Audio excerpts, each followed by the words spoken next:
Hey, welcome to the continuing winemaker series here at the Wine of the Month Club, and we are just honored. And first of all, we're at Spago Restaurant in Los Angeles, which is of course very famous. Fantastic place. Yeah, right. C'est très très célèbre. Très bien. Monsieur Christian. Wolfgang Puck. J'ai oublié le nom. Christian Ciamos. Ouais, donc we are here avec Monsieur Christian Ciamos. Merci. L'export director. I am the General Commercial Marketing. I take care of all the markets. For Albert Bichot. With my team, yes.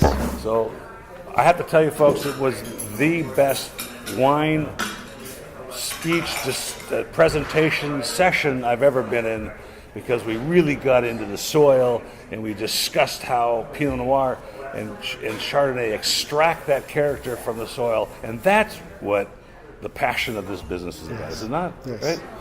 So a little bit about yourself. You went right into the wine business out of school. What happened? Yeah, I started 30 years ago. It was a passion, and Burgundy for me was a passion of the passion. Yes. So the wine was of interest, but I think Burgundy is magic in the world. Some of my friends from Italy say that it is a pilgrimage when they come to Burgundy, because the Pinot Noir is... they can't grow Pinot Noir there. Yeah, and it is a benchmark because even Chardonnay is something unique in the world. For two reasons. Number one, because we have this terroir with so many layers of geology due to the combination of our old terroir, which is more than 500 years ago, together with the Alps. We created a big change in Burgundy due to a big earthquake. Yes. And that created a different crash, which explained that over 200 meters you may have different single vineyards. Which is, to me, fascinating. This is the first time it's been explained to me based on the earthquakes and the way the soil, after the earthquake, the rocks rolled down and made a fan out of the ground. And so we know that some Burgundy vineyards are only hectares large, 10, 15, 20 hectares. Very small. And it changes, small. right? And even over 200 meters, it can change a lot, because the crack can create a difference of depths. You have La Tâche, for example, where you can reach this kind of marl, and just next you have Les Malconsorts, where you can reach this level. So one is Premier Cru, one is Grand Cru, and we talk about a difference of 5 meters. That's amazing. Each one of those represents a whole new character of wine. The two arms can be the difference of the two. That's phenomenal. It's phenomenal. So this is the terroir concept, which is originally French. The terroir is a French word. Of course. And there is no translation, because when we talk about terroir, we talk about the soil, the depths of the soil, and the roots have to be very deep. So it means that we have to talk about all vines. It's not for a marketing gimmick. It's because it takes time. The monks, when they created this concept of terroir, knew that it was about 35 years minimum to reach the different layers. So the monks knew this hundreds of years ago. They were tasting, by the way, with their mouth, because they were not geologists. Yes. So they were tasting the alkaline or the acidic soil in their mouth. And according to that, they say, okay, let's create the clos. The clos concept. It's not unlike Chateau in Bordeaux, which can be more a brand concept. Right, Everybody knows that Chateau Lafite is Chateau Lafite. Right. But the criterion is not that much Pauillac, Saint-Estèphe or Margaux. The name is a brand. Yes. In Burgundy, the clos is a terroir. Yes.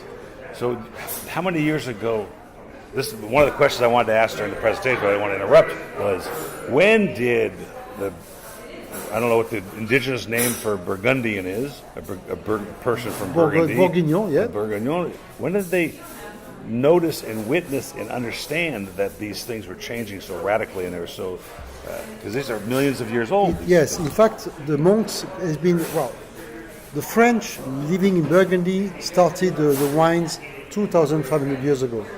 Then came the Roman, invading the Romans, of course, all France or Europe. And they even uprooted our plants on that time until 273 after Jesus Christ, when one of the governor of the region of Burgundy from Roma decided to say, oh yes, but the wines from here are so different from Italy. Wow, So they gave back the right to replant in 273 that's amazing. after Jesus Christ. But the local guys were producing a wine which was a blend, so not really a great taste, at least not a great authenticity. Only came the monks, the Cistercian. They created an order in 1098. They immediately started to produce cheese in the fertility soil and wine in the slopes, Wow, more interesting. in the rocks. And they created both the cheese and the wine, working for themselves, also for the kings of France. This is around 1200. So It was around 1200 and after the Franks were French what? Revolution. The Franks were 500. The three French kingdoms. The kingdoms, in Clovis- fact, you get 500, but in fact we got a kind of a big clash, I would say, in the 15th century, because between the Middle Age up to the 15th century, 15th century. you got roughly 1500. We got the Dukes of Burgundy, who were controlling a big part of Europe. They were controlling Burgundy, they were controlling Champagne, Yes. a bit of Germany, Pfalz, Palatina, up to Bruges in Belgium, Holland. Bruges, Brugge, the Flemish name, was the second capital of Burgundy. Wow. And the Dukes of Burgundy were staying in Dijon, in their castle, Yes, in Dijon. winter time, and summertime they were going to Bruges up north along the beach. Wow, that's fascinating. And there is still in Bruges an old district of Bruges called the Old Burgundy. And one of the last duke who died in Bruges is still Really still there? selling with his daughter in Bruges.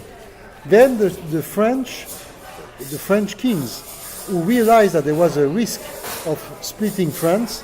When the last duke died, there was no successor.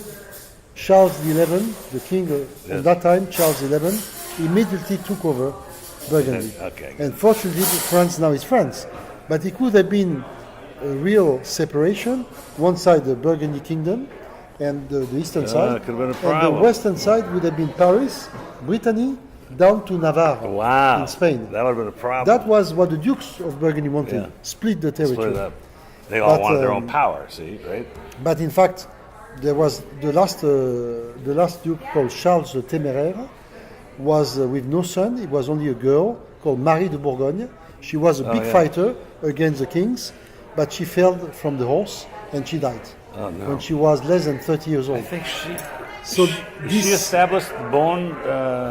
So Beaune, in fact, was created by the Dukes of Burgundy on the same period. Hospice de Beaune is 1443, at the time of the Dukes of Burgundy. Yeah, I thought that was in the history. It is part of the Duke's history. It is. Fascinating, because I had a So we conversation. have a background. Yeah, I had a conversation with Clovis Tétanger. Yes. And he was telling me about his namesake, Yes. the king who brought Christianity Exactly. to France. And don't forget, the monks were also very strong in Champagne because Dom Pérignon is a That's right, he's a Cistercian. monk, yeah, right. He No, was. that's my favorite trivia question for Americans. They think that he invented champagne. No, he was a monk. I'm not sure he was blind, though, but they say he might have been blind. That's right. Famous for saying, I'm drinking stars when he tasted. That's correct. So tell us about, this is the This is the first one that you Chateau taste. Gris, the Louis Chateau Saint-Georges. Gris is a fantastic wine because we are located in the southern part of Louis Saint-Georges, 16 vintage.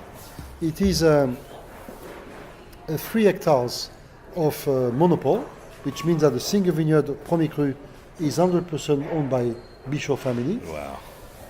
2.5 hectares below the chateau is red, and half an hectare above the chateau is white, because the bottom side is marble and marne, so acidic, Yes. better for Right. Pinot Noir.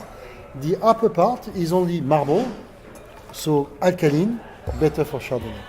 And the acid, the So- gripping acid here is beautiful. So here you have a beautiful freshness in the minerality because of the marble, Yes. in the acidity because of the marl, so the fresh fruit, and at the end the marl is also giving what I said before, in the aftertaste, a freshness a little bit minty. And that mint, when you said that during the presentation, I go, aha, So I got nice it. because I it got does. this. It never tires your palate. And you usually don't get that with Pinot Noir. You get it sometimes with Cabernet from Napa, That's but true. not Pinot Noir. Not here. So this is a wine which is perfectly balanced between alcohol and acidity. Lovely fresh fruit from the cherries. At this time of the 16 can be fantastic matching with red meat, Yes. especially if you like the rare I cooking. can see that. But if you wait another 5 years, step by step, the ruby color will go moving to the tiled orange color. It's beautiful. And then you can go with beef, meat, ribeye. and exactly, marbly ribeye. and sauce. Yeah. And sauce. That at that time it could also be fantastic with duck fillet. Duck So fillet. the indigenous cuisine of Burgundy, the cup, Yes. is traditional things. But if you're to sit in Burgundy in a real local restaurant, Yes. what would you be eating with something like this? Just a nice cut of beef, or I mean, beef when you have bourguignon, a young vintage like this, I would say a 16 definitely you decant a little bit to give some breathing, but definitely a Charolais, our local beef, yes, rare, sometimes blue, yeah, would be fantastic. But if you wait another 3-4 years, then you can move to the. In China, we talk about beef sauté with sauce. yes, In Burgundy, we talk about bœuf bourguignon. yep. Or you can also match this with, in the next 5 years, with venison. A nice white boar great, yeah. would be fantastic. Really good. There's Fantastic.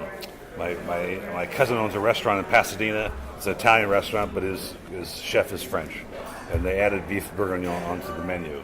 And of This course, is I the had one. to get that as incredible. But This they only is has Italian wines anyway. So I am a huge fan of Pomar, and they're going to kick us out It's of here funny pretty because soon. in the restaurants in Italy, we sell now more and more Burgundy. Really? Burgundy, yeah. Because the Italian, especially in northern part of Burgundy, of Italy, Piemonte, Torino, Milano, they love Burgundy. Because they after all, love Pinot Noir. Catherine de Medici brought the Exactly, cuisine to France, exactly, right? So, exactly. so the So Pomar, the Pomar is another fantastic in district. fact, it's another monopole because this was a monopole, yes. which is 3 hectares. This is another monopole, 4 hectares. And the Pomar is, in fact, you have 2 parts in Pomar. You have the village, the southern part and the northern part of Pomar. The northern part, where is the marl coming up, is very heavy, very strong. The southern part, where the marl is going down, you have much more Jurassic limestone, Yeah, yeah. more finesse. So here you are more in the Pomar Clos des Ursulines, you are more in the style of Volnay, elegance. So it's a big success because when you have this finesse, the more the wine shows this elegance, the more you match with many foods. This age, which is a vintage 15, of course the red meat is perfect. Yeah, it's great. But if you depends on the temperature, you can go to cellar temperature. Instead of 15, 18, you can go down to 15, 14. And then you can match even such a wine because of the delicacy with a changes. river fish. A salmon. You can have, for example, a salmon half cooked, you know. So a little, Raw in the cooler earth. changes the character, changes the food. Yeah, because the more you come up, the more you enhance the spice and the tannins. The lower is the temperature, you enhance the fruit. So the fruit will be fantastic. I'm gonna have to do that at home for sure. 3 degrees Celsius difference makes a huge difference. Celsius, for the 6, matching. 9 degrees. Yeah, 6-9 approximately. degrees.